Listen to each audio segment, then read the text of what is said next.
Hello! Welcome to my first booktube video.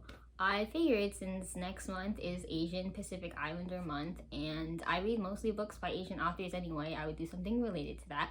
So here are some standalone sci-fi and fantasy recommendations by Asian authors. The first book on my list is The Chosen and the Beautiful, which is a Great Gatsby retelling.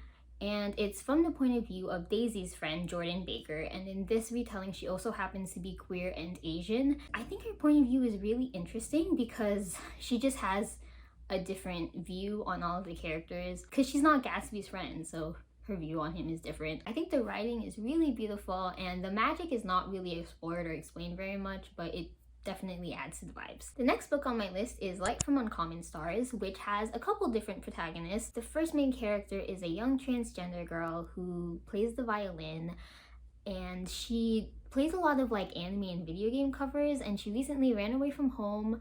And the other main character is Shizuka, who is a violin teacher who has made a deal with a demon to trade the souls of 7 of her students to gain her own success, and she needs one more student, and of course Katrina and Shizuka end up meeting and becoming a teacher-student duo. There's also an alien donut lady who ends up being the love interest for Shizuka, and it's just really cute.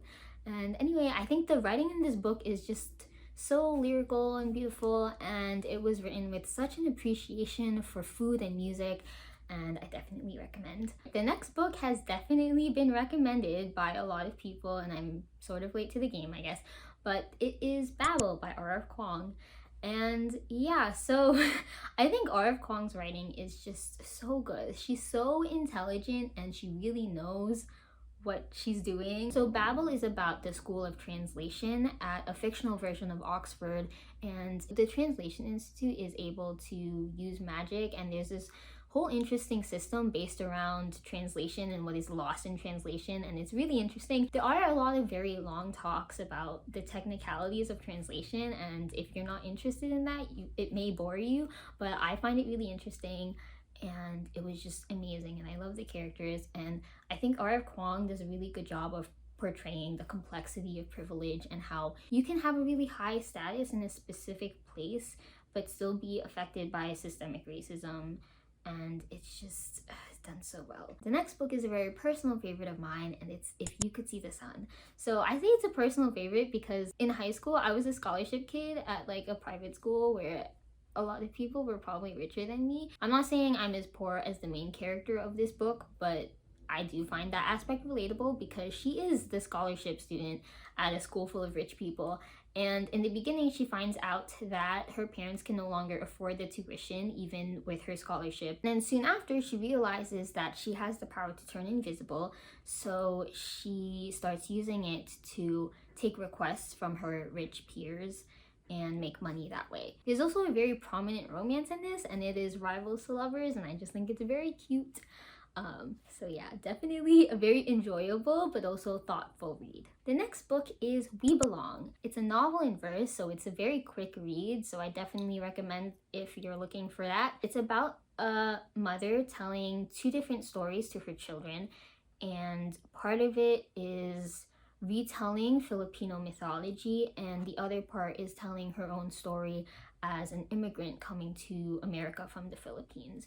And I think it's just so beautiful and emotional, and it made me cry a lot. The last book on my list is One for My Enemy, and I will say that unlike the other books on this list, it's not actually about Asian characters, but the author Olivia Blake is half Filipino, and I just really love her books, so I wanted to include her. But anyway, this is a Romeo and Juliet retelling, and it's about 2 different couples, and they're both male-female couples, and the guys are both brothers in one family, and the girls are part of the rival family. It's interesting because the 2 pairings are at different stages of their relationships, because the older pairing has a past already, so they're sort of enemies at the start of this, and then the younger pairing actually just meets in the beginning, and they're really cute and that they're my favorite. I do have mixed feelings about Olivia Blake's writing. I think it does get very wordy sometimes, but I just think she does a great job of writing compelling characters, and I think this book is no exception. So yeah, those are my recommendations for this video.